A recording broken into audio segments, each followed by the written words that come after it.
Yes, here we go. It is the T.N.F, the night we hand over the keys to use. And it's a bit of a special T.N.F because it's ahead of, as the title says, a season-defining Celtic Rangers game at Ibrox. I've got the judge to join me as ever on a Thursday. As ever, we are getting earlier and earlier. It's the T.N.F, the T.A.F, whatever you want to call it. Who cares? Nobody cares, mate. Judge, how are you? I'm doing very well, mate. I'm nervous, nervited, I Mm-hmm. think the young man's call it. I don't know what to do myself. It's only about Thursday. It's been a long week, mate.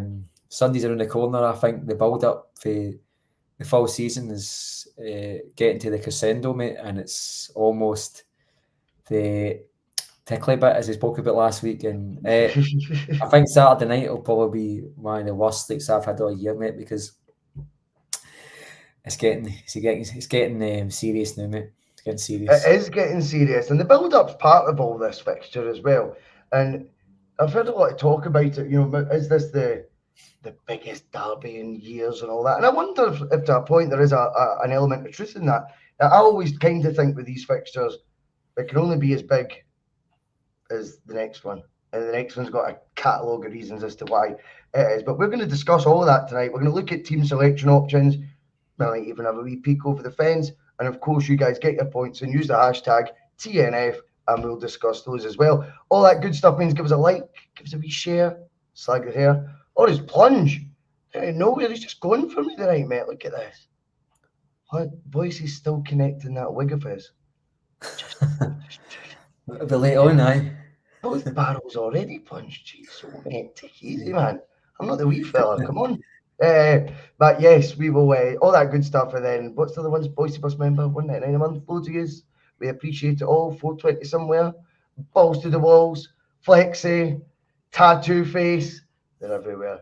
Even the Bhoycie Bus, I still pay for it, so I'm fucking off my head. Pam is in the chat as well. Legends. Danish. Loads of yous. Right, okay. Piesports.com as well. We've done that. Piesports, 12.5%. Tasty pastry. Bus 1888 the checkout. Right, Mark, enough with all that. Let's get stuck in. I'm a sponsor's nightmare, aren't I? They like that. What the fuck? The point in this, the point in this guy. He doesn't even read them. Anyway, all we're going to be talking about, I would guess, for the next hour, even including the points that come in, Mark, is going to be this weekend and how big a fixture it is. Where are we at, though, with how we feel going into this one in terms of confidence levels, in terms of trepidation, I think you've been alluding to. When we look at the facts, and there's a few different aspects to it. Brendan Rodgers back in the dugout we discussed last week. That's a plus. I think we established that as a plus. Team selection wise, I was watching a bit of the old open goal before it came on, right? And they finally got to the football about half an hour in. They didn't skip through the sponsors like we did quickly.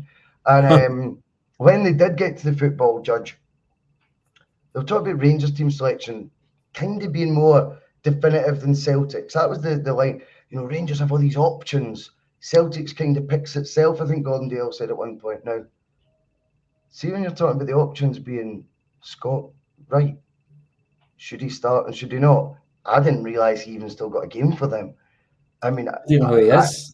Scott Wright, I'm like, sorry, why is it we're talking about these as options? Like, these guys wouldn't be options. Celtic's team would pick itself if Scott Wright was in the squad as well, because he wouldn't be even on the bench. So we would be, when I see stuff like that, I'm like, what the fuck? Sometimes it's natural to have the nerves, Mark. I think you've said in the channel many a time that before this game it consumes you. You get nervous about it. You're definitely on the fuck. Oh, what's going to happen today, man? Do you know what I mean? Whereas I think if you can break away for that briefly, you look at the facts. Celtic have won 2 out of 2. People want to talk about Phil Clement like the second coming. Let's be real. The same way they spoke about Michael Beale being just that as well last season. One bluffed a lot. The other one's carried himself relatively okay so far, but still had the odd fucking, what are you on about, mate? Shut up. But we've beat both. We beat both managers so far this season. In fact, Celtic have a 100% record against Rangers this season. Beating them away, beat them at home. And this time around, Celtic actually do have options to pick from, and it's options that are first-team regulars, mate. We've not had that in the first 2 fixtures. Well, we've not had it completely, but we've had players missing. Key players that they wouldn't be able to afford to be without if they were their first team regulars, if you like. So when it comes down to it, I'm feeling confident about the game because, like I've said in the bio, is it a must win for Celtic, or is it a must not get beat? Well, I think it's a must not get beat.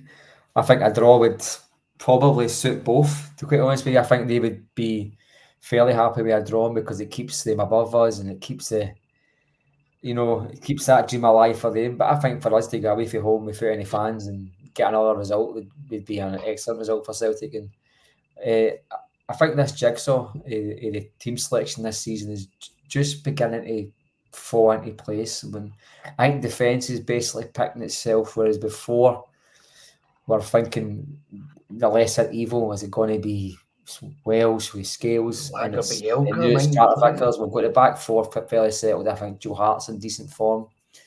Midfield is the only conversation we're going to have is midfield, I think, and it'll be the best selection out of the three rather than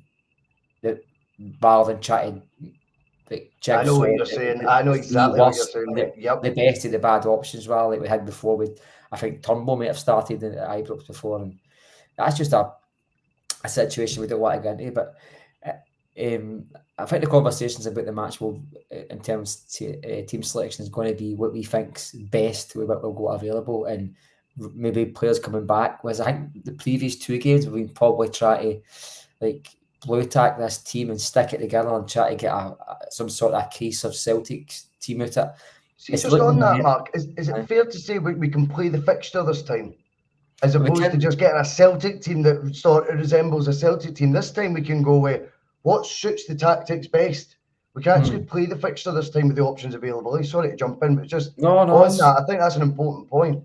It's a very important point. I think it's going to be a case of instead of just try to find a system that suits the players available, they could probably play the system that this team was born to play, or at least was born to play in the summertime under Rodgers. I'm not entirely sure what Rodgers' game plan is going to be. I don't know. I think a lot will come down to what he expects for Rangers midfield. You know what I mean? I think I'm expecting a fast pace. They're going to hit us straight away, boys. In fact, I've been thinking about it all week. I would, if you laugh at this, I would get the ball at the centre circle and do a Neil Lennon and punt the ball right to the corner flag. Because I think the first time they're going to do a goal and get the fans behind them, see if you can keep them in their own half for the first 2-3 minutes, that sets the tone. I think the minute they get their first touch of the ball, they're just going to attack us. Whereas I think we should maybe try and gain yards like kind of NFL. So just to bed us in and let because they'll have God Save the Kings blasting through the speakers and they'll be all up for it and all the rest of it. You can imagine it's a hyperbole as it is, you know what I mean? And no, I'm actually really looking forward to it. I'm nervous as fuck. But do you know what? That's if you're nervous about these matches, I mean, you're in the ring, you're supporting the wrong team. But I agree. You take the emotions aside, you know what I mean? I don't think both teams are a great watch. I mean, I was at the game on Sunday there, and the pitch played a big part. But see, for the first half, I was just sitting thinking to myself, and I've heard the opposite. I was just thinking to myself, this Livingston team, when they win the conference in England, when they win League Two, they just win the boys. Say, right, that's a bad team. I was watching us toil against them. I was looking at the players and I was looking at how we were controlling the game, and I thought to myself, this isn't a Champions League team. This isn't a Celtic team that we're used to watching. There's plenty of things at play. The pitch was a mess. We've got players just coming back for injury. Hatate, who played really well, just coming back. Maybe got O'Reilly's half form just now. He's a key player in midfield, and Kyogo wasn't getting much of the ball. Maeda, in fact, that was the first time I saw Maeda react to the fans. He put 2 or 3 bad crosses in, and he was doing the left hand side in the first half, and he was about to cross it in, and he chopped back. And Maeda doesn't let the fans get to him, and he did at that moment, and he never crossed the ball the full match after that. Not once did they try and cross the ball, and I thought, as a Celtic player, you can't let the fans get to you. I know we're all shouting, punt the ball high, punt the ball long, but see, your defenders seem to start doing that because I'm shouting. They're going after it. And that did bother me a wee bit. I thought, it's a wee stadium and he's probably not used to that. Because he's not the best football player, Bhoycie, and you know what you're going to get off him in terms of work rate and commitment. And I think Ibrox might be a good game for him because he'll not rely on his ability to play football. He'll rely on his ability to keep Tavernier busy and keep their players busy and all the rest of it. And well, Mark, I want to talk to you about just see when you're listing the attacking players there, and you were saying it wasn't. You said toiled, but I felt we were comfortable, even though it wasn't overly convincing at times. I thought we were comfortable, but do you know what is weird? Even the players that maybe are being a wee bit out of form, Rangers, ironically, for being the second best team in the country, best team if you're that way persuaded, I think they're the second best team in the country. They suit us better than the rest of that league. All other teams, they suit us the best to play against because they'll have to play their own game. They're at home. They've got expectant fans as well. They're going to be higher up the park. There's going to be more space for your Kyogos, who you just mentioned there didn't get, trying to get touches on the ball. These are the games that it's perfect for him because there's that much, that much ground in behind the defences for these runs to be met. There's the creative midfielders. This is where they earn their wages, Mark, because they get less time in the ball, because there's going to be that press for Rangers. We all know that blood, thunder, guts, all that shite, right? But this is where they earn the money, because if they can still pick a pass, now these passes become far more definitive in this fixture than what they do in others, because these passes are getting you in behind with 30 yards of space to run into and just a goal to beat, because they will be far higher up the park. See, the other teams that sit in, these might look like brilliant splitting passes that are getting made, but unfortunately they're getting done with still 4 defenders still sitting on the edge of the box. Do you know what I mean? All you've done is break the midfield with some of these passes. I think with this fixture, you can actually break their defence with similar passes, and I do feel we've got the players that can really hurt them, and as I say, might be best suited as an opposition for our attacking players. Happens to be Rangers domestically. Oh, definitely. I mean, you've got a team who will go toe-to-toe with us. I mean, in Celtic, that will suit Celtic, although I think 8 out of 10 times in Europe, we've got teams that go toe-to-toe and we struggle as well. So it's not always the case that when a team attacks us, we exploit the space, and I think that there's a nervousness about our defence when Carter Vickers under there, so that we've settled a bit. I think our first shot on target was injury time in the first half in Sunday. And I must admit, boys, if that own goal doesn't again, I think we're going to be waiting for another late winner. I didn't see us. I think playing against a team at that level and them just saying that you have the ball, do what you want, is different for us playing good, sharp football and creating all sorts. It was the first game back after another international break, so it was always going to be a bit of a slog. But we won 3-0 away from home at a ground more fun, tricky over the years, so that's a positive. Yep. And we get away there without injuries, which is even a bigger positive. But the thing that worries me, the thing that we've got to at least acknowledge is you mentioned it there about your creative players. I think there's a conversation to be had about what we're doing in midfield, and I think we will get into it because I think for the first time this season, there's genuine competition in that midfield. There's a genuine competition. There's arguments against no starting McGregor. Personally, we spoke about it last week. You start him if he's fit. Although I had somebody calling the guy outstanding. He's not outstanding. He's just the best we've got at doing his job. He's not an outstanding footballer. Can't take that seriously. But we've got O'Reilly's off form, Bhoycie. You've got, I think, and I think Bernardo. Are you angling to O'Reilly maybe being the one who misses out? Are you angling at that? I think that's where you're going.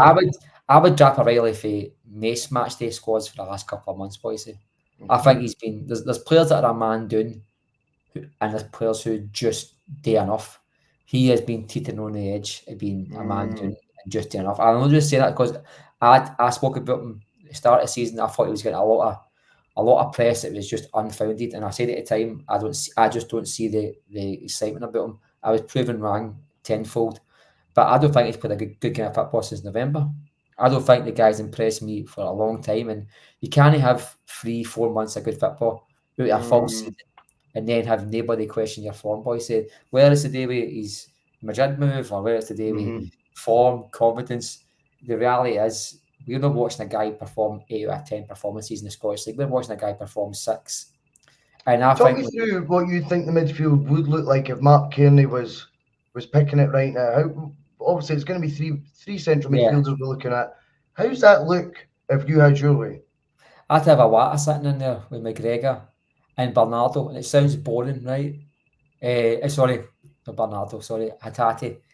It sounds boring, right? Because you're basically having two sitting midfielders with McGregor and Awata, but Awata allows McGregor to move forward. He also gives Scales and Taylor an out because their press is going to be involving sitting on their two fullbacks and sitting in the middle, forcing Joe Hart to a long ball. It's not going to happen. So they're going to try and force Joe Hart into a chip across their press or forces Celtic into a mistake. That's it. They always did it under Gerrard. They've never changed it since. So I think we're going to have a midfield that's going to have to come back, take the ball in a half turn. You know what I mean? McGregor and Hatate is really good at that. But Awata sitting in there, he gives Celtic that other option. I mean, especially if you're trying to control midfield, we don't need to be all guns blazing, especially away from home. So for me, Awata would start. I think Awata is good at the peripherals, opening the game up and just making easy pass, and then getting McGregor. I think it's the key battle for Celtic is going to be width. Speaking about it all the time, I think if Johnson and Kuhn play a good game, if Maeda does Maeda things and just presses, and Greg Taylor does his job, we'll have a right good chance of getting something Sunday. But the midfield, though, let's just stay on the midfield, though, right? So we're going. That's what I was going to say. Sorry, but the midfield. No, but see the midfield free, mate. That these guys can only operate on the width if the midfield free are doing their job, mate. Because see the ball is just bypassing the midfield all the time. Where you go end up with the ball back in your own half within 3 or 4 passes. You know what I mean? And you just can't be allowing that. We've got to keep the ball as much out your own box, out your own half as possible, because we've got Scales and Carter Vickers, and they will be pressed, they will be challenged, they will be definitely tested to the maximum. So the more we're on the ball, the better, but we need to keep the ball in the area of the park that we want it in, Bhoycie. And it sounds so simplistic, but Rangers are going to have all their fans behind them. They're going to have a referee that's going to be chopping the game up, controlling the free kicks, stopping us for quick throw-ins and corners and the rest of it. So what we have to do is play a bit of American football. We need to do a bit of possession in certain areas of the park, and that's for me, that's got to be Celtic to the back. But the midfield is so important to that, because if you've not got if we're width, the game will be won with our width, right? As far as I'm concerned, if Celtic win the match, and if your midfield only playing their part, Bhoycie, I think it doesn't matter how good Kuhn and Maeda are playing, or Johnson and Kuhn are playing, it's just not going to work. Well, it's interesting because I think it's a not a bad headache to have that the options are there. I think with O'Reilly, what we've seen though is O'Reilly's when, albeit not signed by Rodgers, it became a Rodgers player. I think Awata is, whether it's Rodgers or whatever the reason is, still has never really struck me as being a Rodgers player. Otherwise, he'd had more minutes than what he's had. And it's always difficult because when you're trying to build your identity in a team, you've got to have your own guys. You can't just do it with someone else's. And it feels a wee bit like when I'm looking at someone like Awata, I think even Hatate, let's be honest, I mean, we're talking about him walking in the team right now. Like, the signs early on this season weren't that Brendan and Hatate were all that compatible. It didn't feel like that. It felt like Hatate was very much one of Angie's boys. Now, switching to working under Rodgers, maybe it's not working. I understand your thought process behind it, but I'm sure you'll agree the likelihood is O'Reilly starts. I think he will start O'Reilly. It's a fact, I do think that. McGregor's the interesting one. Obviously, we weren't sure because it was described that his return was going to be imminent by the notorious source, Jerry McCulloch. And then if he is fit, has he just been kept in cotton wool for this game? See, as much as we're talking about their press and their blood and thunder and all that shite. You've got to be honest though. That game at Ibrox, first time round this season, I know it's a different manager now they've got. They sat off Callum McGregor. Oh, you did. He dictated the play from midfield. I can't see them making that mistake again. And then it's all about how you operate in tight spaces. And it's how cute you can be on the ball. And I think mentally, how you react to the situation. This is going to be a toxic atmosphere, an atmosphere like no other fixture can produce, other than like River Plate Boca, which is probably a bit better, right? But nobody wants to hear that, right? But I think it's about then, can you keep a calm head? Like you do simple things effectively under the atmosphere, under the sort of environment that you find yourself in this fixture, which is so different from everything else. So it's not always even about doing anything brilliant. Sometimes just about doing your job, but being able to keep the head to be able to actually execute that. I think O'Reilly's his guy, and I think Rodgers will hang his hat on him to be able to do that. And for whatever reason, Brendan's not been convinced of Iwata. Albeit, I don't think Iwata's done much wrong in the Celtic jersey. He's not great either. Let's be honest, man. No. I think you were talking about the quality earlier. I think that definitely with the two teams. You're talking about Scott Wright for Rangers. They've got options. And then you're looking at things like Iwata. This guy, Bhoycie. See if he walked in my living room, I know who he was.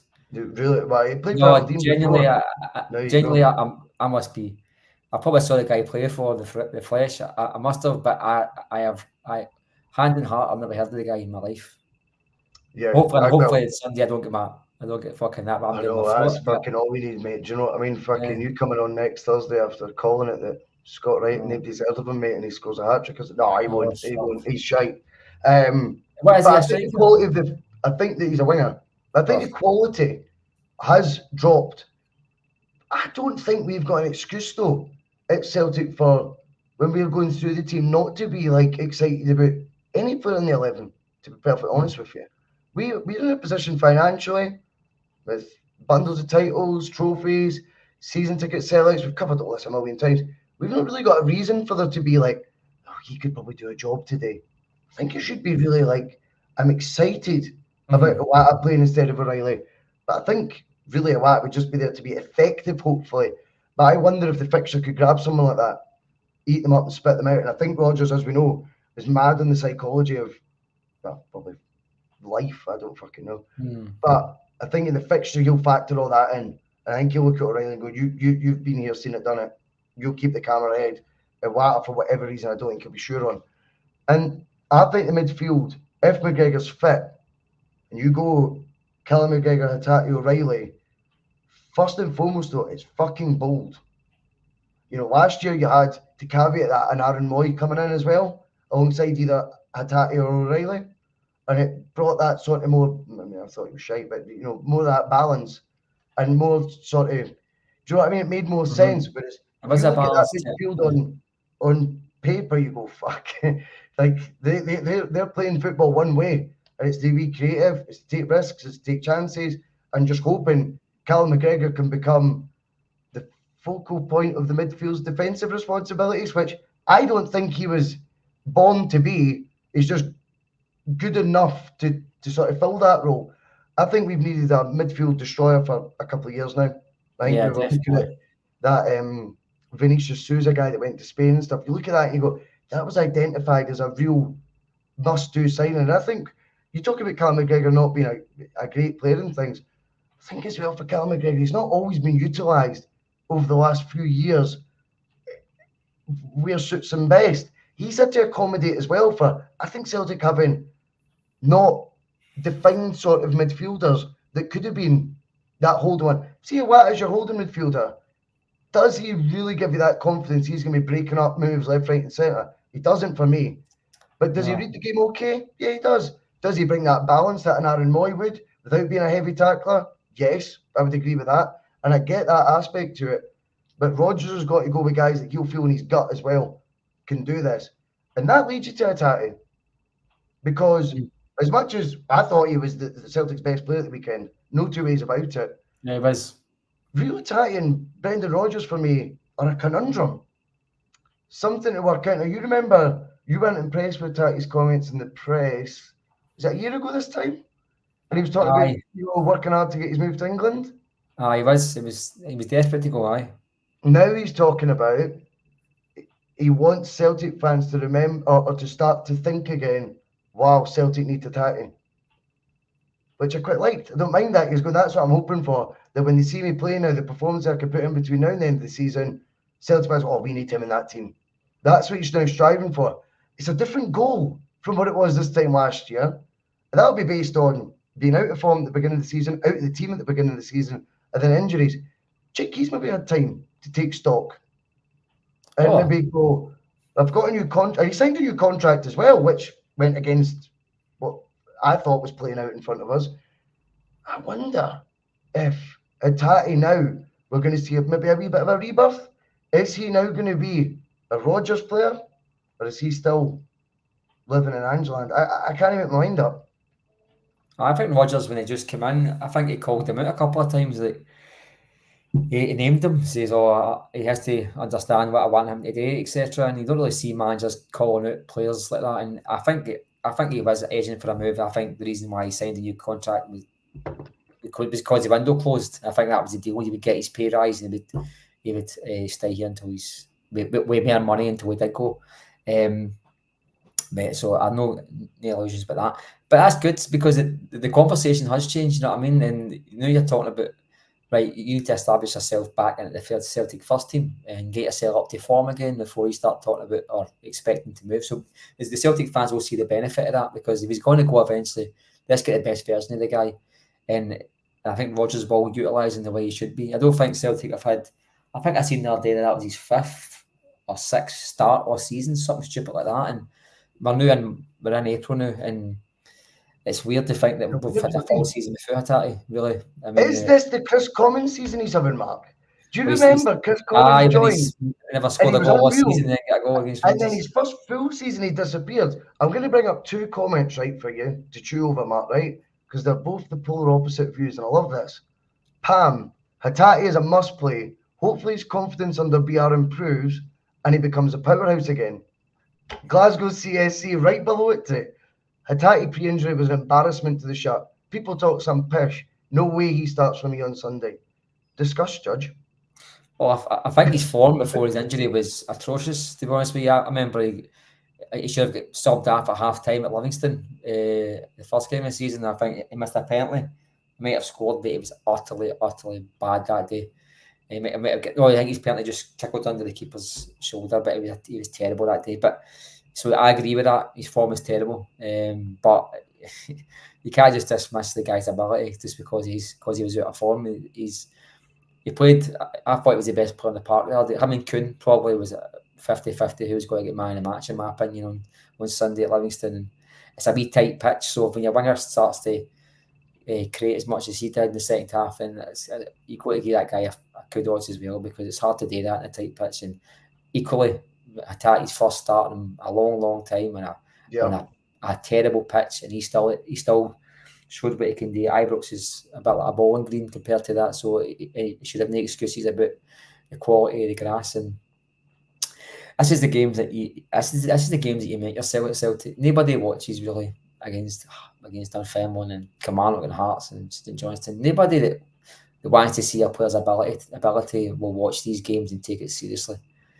This is the games, Rangers games, European games. This is where your big players need to stand up and show what they're capable of doing. Are they backyard bullies, or are they got actual ability about them? And there's been a lot of players in a lot of Celtic squads through the years that we elevate them. You remember Chris Ayer, he was going to go to Barcelona, and I thought myself, man. I genuinely said at the time, if he goes to Bolton, I'll be surprised. He done better than that. He went to Bournemouth and Brentford, he went in. He tackled with the wrong foot.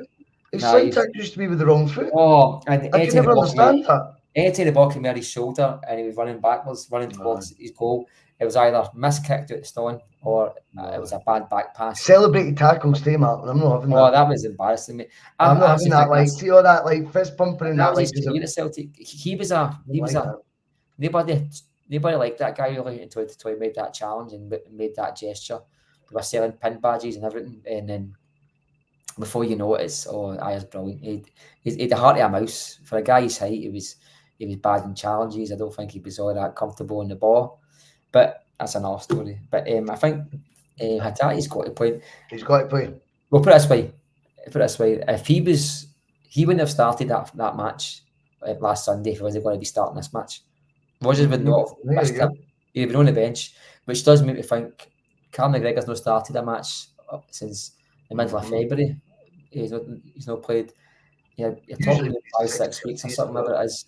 So you're talking. I think if he's not done any minutes by now, I don't think he's going to play. I don't think it's mind trick. I see years ago when teams had very little information about each other, and apart from the scout going to watch them twice a season, you could probably play mind tricks. But see nowadays, boys, there's just too much information out there. There's just too much information. A manager may have 15, 20 systems, and the opposition manager will know every system. Can we go down the rabbit hole? What's that? Can we go down that rabbit hole very briefly? What is your favourite sort of like surprise or mind game that's been played in this fixture? I've got two. I remember Tommy Burns starting Enrico Annoni. I'm sure that was his debut against Rangers, and he showed them in the tunnel, and he's sort of like looking them up and doing as if doesn't impress me. Do you know what I mean? And we won. And I also remember Martin O'Neill going 4-4-2 the first ever time. Remember we were always 3-5-2 under O'Neill? Yeah, all 3-5-2. Went to Ibrox, which went to 4-4-2, played McNamara and gave him captain's armband as well. As in, like, you never get a game, right? At this point, you're in and out the team. He wasn't getting a game. Right? And he's then started him right back and gave him the captain's armband as if to give him that lift. Played 4-4-2 and beat them at Ibrox. I've never seen Celtic play 4-4-2 under O'Neill. Those two surprises that really stick out in my mind, eh? Well, I've not really got many surprises as such that I remember. You know, there's the odd team selection when you see like James Ford rock up at Ibrox when you're not expecting it, or Bernabei at Ibrox, things like that just turn your blood, curdles your blood. But I don't know, mate. The odd, I think this is where Rodgers, earns his money. Is I don't want Rodgers to surprise me. I want Rodgers to reassure me that he knows what he's doing. I don't want any surprises. I think anything I see him doing on the park is I want to feel comfortable, and I want it to look comfortable. I don't want to be. We're in the middle of April now. There's no fit formula, formation, tactic, player that's got surprises now. We need to just bring on. If it's Carl McGregor, we know that guy's capabilities. We know Hatate's. We know O'Reilly's. I want him to get the best tune out of the players he's got. We don't need surprises this time. We don't need.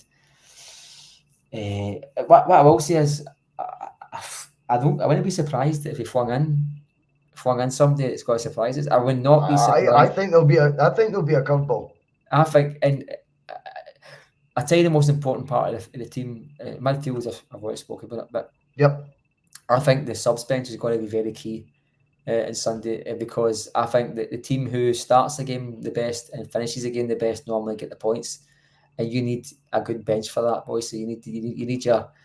If you look at your bench, you might have a McGregor, you have a Bernardo, certainly. You might have. Well, he scored the last one, didn't he? So he's another one we didn't even speak about with the midfield options. I mean, could he be? I think he came on the other day and scored a nice goal. I must admit, he's the most Champions League player, mate. He's bang Champions League player. I will. That was weird because remember that was another weird one, Mark. Nah, that's a surprise. Bernardo did start the Champions. That was kind of Rodgers, like, oh no, when it's Champions League games, I want this guy in. And you're like, it's a strange sort of breeding into the team sort of process, this Brendan. Yeah. Doesn't play against the domestic draws, but he's doing his apprenticeship against the Champions League. It was bizarre, eh? I think the game in December 21st or whatever it was, and he got a start and he got a goal, played well, and then he followed up with 3 or 4 good matches after that, or 2 or 3 good matches. And you thought, oh, there's a player here, and then it turned out there wasn't. But so it's a bit worrying that it looks like we're trying to buy him. If he's the start of the rebuild for next season, and we're spending big bucks on him, £6 million, then I'm worried for next season. If I'm being totally honest with you, that's another story. I think the guy's bang average, beyond bang average, to be honest with you. And we need to be exciting, accelerate the ball faster, move the ball about. I think if the guy played 100 minutes for Celtic, I don't think you'd even notice he was winning the park until you see the back of his strip. Does this type of fixture suit him better? What's that? This is what I'm going to with a few of these players that now we've talked about. Does this type of fixture though suit Bernardo better? Maybe, is this the type of game where this is not because they're on a maze level? Let's be honest, they got further in Europe again than we have in 20 years, right? That's facts. They've navigated. Oh no, not in 20 years. I'm talking shite because they're winning okay, right? But they got through anyway in Europe and they've done okay in that. Is it when they play against better level teams than, let's be honest, Ross fucking County and that? Do you know what I mean? That's not a barometer to judge someone on. No. These type of games are playing a different, what the fuck? Like, if you're coming for Portugal at 20, you're like, what is this? This is bizarre what's happening here. Do you know what I mean? These type of games, though, the Champions League games, Brendan Rodgers thought, for whatever reason, the way he plays football is better suited to those Champions League games. Then he plays the last derby, scores. That's a curveball waiting to happen, is it not? It could well be, mate. And I think, to be honest with you, I think these fixtures, you need to play the fixture. You need to play the game. Take the emotion out of it.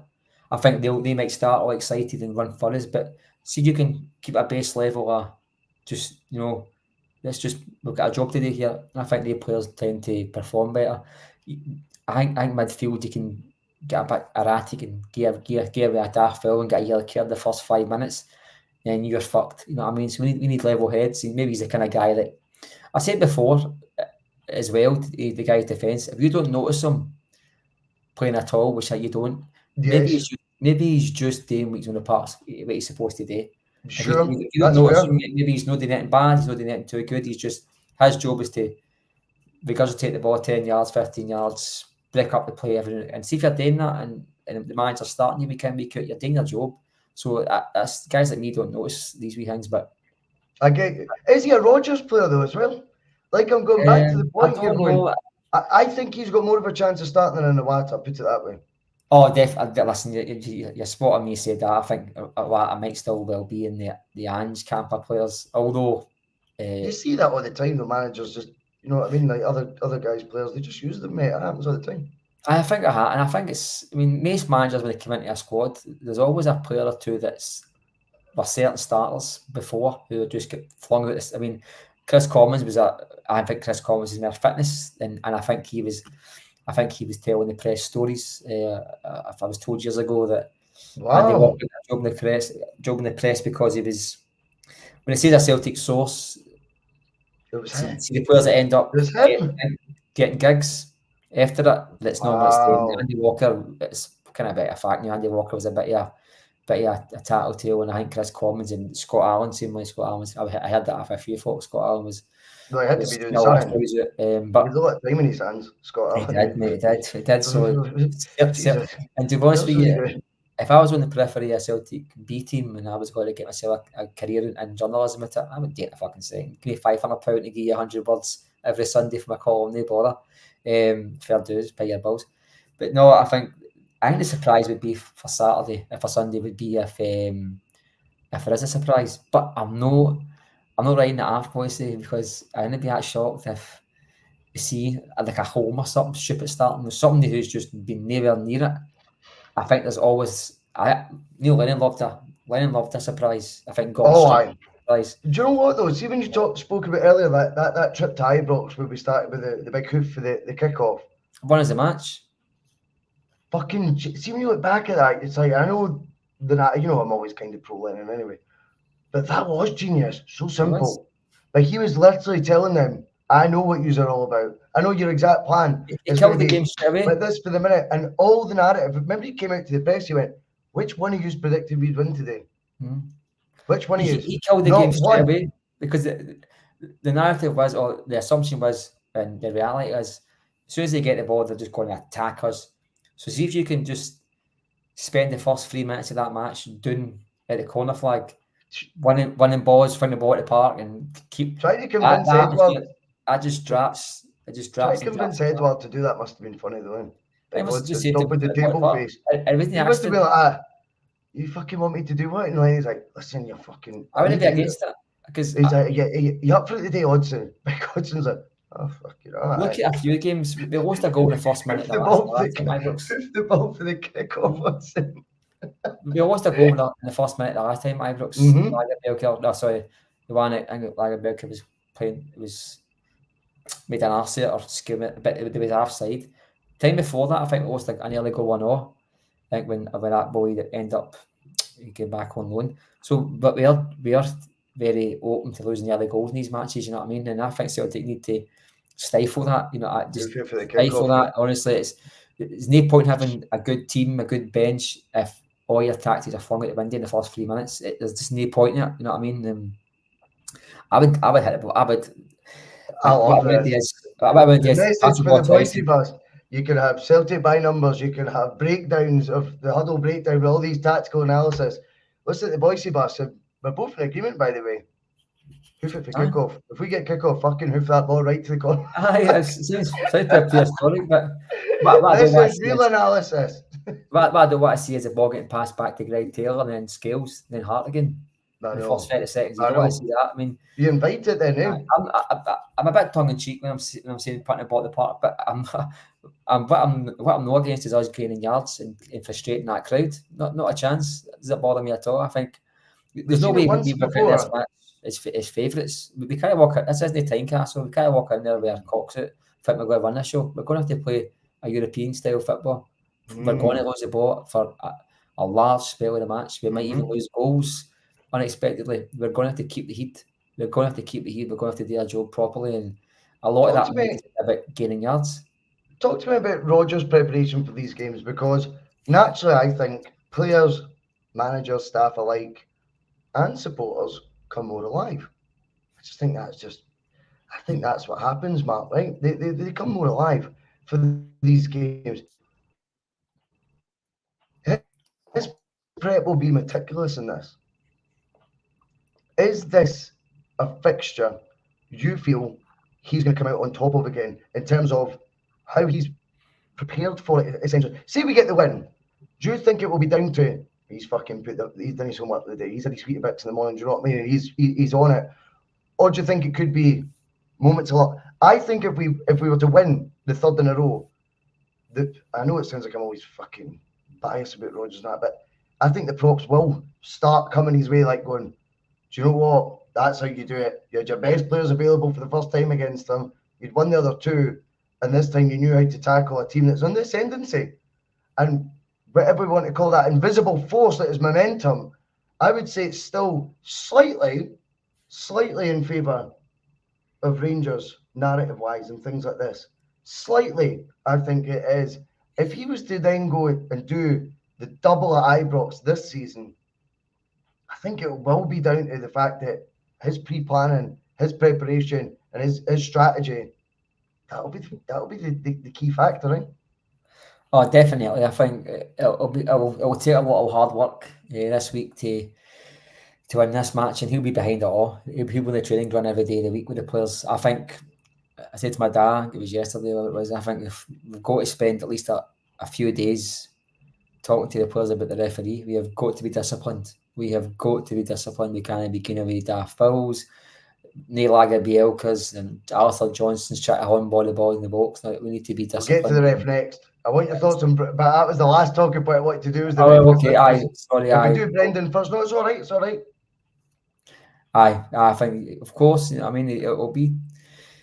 You've got to win this match tactically, because unlike Beale, I think this guy does know what he's talking about tactically. You know, although I think the previous two games, I think only matter to a certain degree, because I think the two games are different Rangers teams. I think the first Rangers team was Beale's team. I think the last one, he just no longer arrived. I think this game, 10, 15 games later, it's a different animal as such. And they got a player sent off as well. We should have won the match 4 or 5-0, to be honest with you. But this is a different beast, I think, because this guy will know tactics. I think he will know how to stifle O'Reilly or Bernardo or McGregor, whoever's playing. He'll have an idea how to do it. Where he's capable or he's got the players to do it, it's a different matter altogether. But I think he will know how to stifle Celtic. And I think the battle will be they'll go for the free kicks and corner kicks, because Celtic are very vulnerable at corner kicks and crosses. And I say it every derby match with guys like Alistair Johnston in the team. I'll get my heart in my mouth, because nobody likes to give away a free kick outside the box or a daft corner kick or a throw in like Alistair Johnston, and that he scares me. Your heart in your mouth. It's Always, better than, Alistair Johnston. I think he's decent, right? He's decent, right? I He's agree with decent. that. I See your think. heart in your mouth though. It's better I than think he's Kevin not as good as Graham. Greg Taylor on the other side. Greg Taylor's a lot more stick than him, to be honest. But who's that Tam O'Shanter on the Axon pod? That Kevin guy. Remember he said he had Scott Bain's balls in his move. It's the worst clip ever on Axon. Honestly, just live on the show. He does, obviously. I mean, that's his wet dream, to be honest with you. Like spoken word to he does spoken word. I'm like that, mate. How could you possibly think spoken word's your forte? He literally said live on air, I had Scott Bain's balls in my mouth when that happened. I'm like, very surprising, mate. Watching some of his stuff, I'm pretty sure he fantasizes about having guys' balls in his mouth, to be honest with you. But we're going to need to. I spoke about earlier on, take the emotions with it. This is going to do that. I think Rodgers is good at that. I think Rodgers has got the mix of Martin O'Neill's tactical and genius and how to get into a player's head, and a wee bit of Lennon's passion as well mixed in. But he's got that kind of base level of just that authoritative figure on the touchline. You know what I mean? And he lost it for a large spell this season. I thought it was times in the touchline it looked like he'd rather be somewhere else. But he's been beginning to see a bit more of his character again, a bit more of his his ability to change a match for the touchline. And as I said, I think the subs might be really, really important on Sunday, and that is down to tactics today. And if we want to win this match or get out of there with a draw, we're going to have to be at our total best, not just on the part, but off it and all, Bhoycie. That's really interesting as well. The subs are so important. They're obviously Ibrox. It is the fixture. It gets spoke about all the time, but it's so important the day when we went down to 10 men and he brings on Odsonne Edouard to pair him with Dembele. We talked about curveballs earlier. No one sees that coming. Utter genius, because he knew at this point all Murty's doing is going, attack, and he's going, watch this. Two up top, quality footballers. And that goal, when you look at that Odsonne Edouard goal, it's a thing of beauty that, not just the strike, the first time pass for Dembele through into him, you're going, that to me was when you went, wow, there's your level. That was a team, mate. That was it. Yeah, I agree with that as well. I agree with that. Let's talk finally about the ref. Decision that's been made is for John Beaton to get it. The incompetent John Beaton that Rodgers was literally just at a hearing at, dictating whether he could be in the dugout for this fixture. They have honestly came to the conclusion he should be the ref. First and foremost, no way do they think that makes sense. Right? Let's get that out there right now. They don't. There's devilment in that decision. Do I feel sorry for John Beaton? Well, he'll get paid $1,000. But if I were him, and this shows you they've got egos, referees, right? They do have egos, right? You would say no to that one, mate. On the back of everything that's just happened, you would. You'd go, here's a different game. Get paid the same anyway. He's taking it, mate. He's not. He shook a hand. He's nodded. Not that kind of hand. Well, probably that kind of handshake. But he has agreed, mate, to do this. That tells you an ego is sitting there right in front of you, mate. Aye. Now, John Beaton is the focal point of Brendan Rodgers' hearing, because John Beaton is the one who's interfered in that game. He's the one. I know Don Robertson's ref, but it's John Beaton, mate, who's going, check this. It seems you've got someone here going, seriously, mate. I've looked at this a few times. As he's running up to the screen, and you've got going, oh, I see, when you see it, you'll know. All these sort of things in your ear. That's what's going on, mate, by the way. Like, of course there's influence happening. Of course there is. He got involved, mate, in a game with decisions he should not have got involved in. He made himself a focal point in that fixture. I didn't think Celtic deserved to win. Let's have that right. But what John Beaton did in isolation, just look at that. Forget how Celtic played, because I've been critical of that display anyway, and I stand by I don't think we lost the game because of this. That performance wasn't good enough. Even at 10 men, it wasn't good enough. But put that to one side. Look at John Beaton's displaying isolation, Mark. He put himself in the firing line on numerous occasions with crazy thinking. So then a hearing is called because Brendan Rodgers questions the competency. Rightfully so. The reason we think, anyway, reportedly is that his ban was only 1 game with 1 game suspension is because Celtic collated a body of evidence that wasn't just Celtic decisions going against them. Competency levels were brought. That was their evidence was, look at that decision in that game. That's why he was talking about the general competency. Why would you choose John Beaton for this fixture? You only are doing that to go, you might have got away with that with a clever lawyer, but we still hold aces. And let's not forget, that Crawford fucking idiot is still in situ. Yes, he's leaving, but he's still there now. Now, if you remember, and you cast your mind back, season 97-98, a referee on his final game was allowed, or was his final game, to Bobby Tate. What game he got Bobby Tate, was allowed to choose what game he got to referee, and he picked Rangers, Kilmarnock, Ibrox. He gave, when it was 0-0, I think it was 0-0, or 1-1, I think it was 0-0. No. And he gave 6-7 minutes, and an unheard of time then, mate.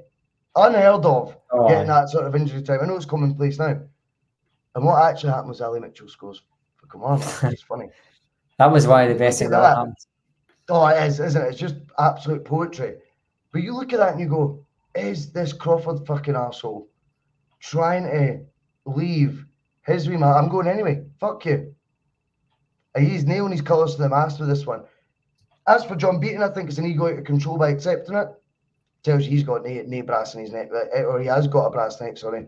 Ridiculous. He's got no red marks in his neck. That's shocking that he's went, exactly, he's it. You don't get paid anymore, mate. As far as I'm led to believe anyway. So, with Beaton in charge of this, having us just had a hearing over questioning his involvement in decisions, that's what it was about. It was all aimed at John Beaton. Why do you arrive at that decision, Mark? Secondly, is he going to be a factor this weekend? And what can you do to nullify that if he is? Well, I think first of all, it's not a random pick. It's not a generator. The referees are picked for these matches. So I think we've been put in our place. With Don Robertson, the match after it, being the referee, and then the match after that, with John Beaton in charge. So that's been a conscious decision by the Beaks at Hampden. So that's not a surprise. It's not a coincidence. We've been put. They've been taken to school, haven't they, by a good lawyer, and they've went, fuck you. No, but see, that I actually read that every manager's punishment so far has been a 1-match ban and 1-match suspension. So it's nothing new that Rodgers got that. Seemingly it's been every time without even one change. It's been 1 match of one. So if we get the 2-match ban, I think Celtic may have had a case to say, well, hang on a minute, how come we're the first team to get a 2-match ban? And plus, I must say Rodgers' first time doing it, so it's not like he's got a history. So I think we should. But that's a great point, though. That's fair. That brings balance to the debate. I didn't realise that. And I don't think Celtic had a big deposit. I think Celtic had a lawyer. I think it was a PR stunt. But it wasn't like suits were going objection, and they're bringing in a mystery witness in a black coat, and he's saying, "Oh, that's what's happened here." It's like if they said this happened at St Johnstone, this happened at Dundee, they would say that player's leg was an inch further away. They would bat it off. They would say, "We're talking about this situation." Who would be that guy under that hood? Maybe it's Bobby Tate again, and to save the day for Celtic again. But who would it be? It could be. It could be Frank McAvenny. Do you think it would be the guy who did the voiceover? Remember who did the muffled voice? I think it was Lennon. Great Pantheon or something. Great Pantheon, that's it. Do you think it would be the Great Pantheon, mate? Just coming going, there's not a penalty. Fuck off, eh? It's more like the Great Gatsby. No, to be honest with you, mate, I think the referee always gives me the shivers. I mean, listen, I'm going to say it like it is. They're hunts, every one of them. I think the odd Celtic fan slips through the net. But I think there's two supporters in this country, as my granddad says, like, you either support Celtic or you don't. And that's as simple as that. And I think a lot of them or this Lanarkshire mob, you know, they're all Motherwell, Hamilton, Larkhall, they're all it's Huns, right? We all know that. So playing 12 men is nothing new to Celtic, nothing new. It's been happening since 1888, and now it's 13 men, unfortunately. We need to find a way. I think if we have no What do you mean 13 men? this week concentrating on our own discipline, then we're really setting ourselves up, because there's no way you can get in this match thinking that you're going to get away with fouls that you might get away with at home against Kilmarnock. This referee he'll time waste, he'll break the play up, he'll give away daft free kicks. The dark arts that you've seen happening in Italy, the referees you give in, things that actually alter a match. No awarding a free kick or a corner, awarding a corner or a free kick when it suits them. Talking to a player for 2 minutes when it's running out of time. Things that don't get picked up on in the press, or things that actually alter a match. A red card and a penalty kick isn't all you can do to alter a match, Bhoycie, as a referee, and you find out very quickly.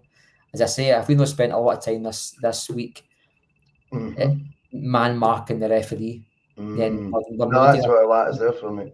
But I know, I mean, see when you say 13 men though, I love that point.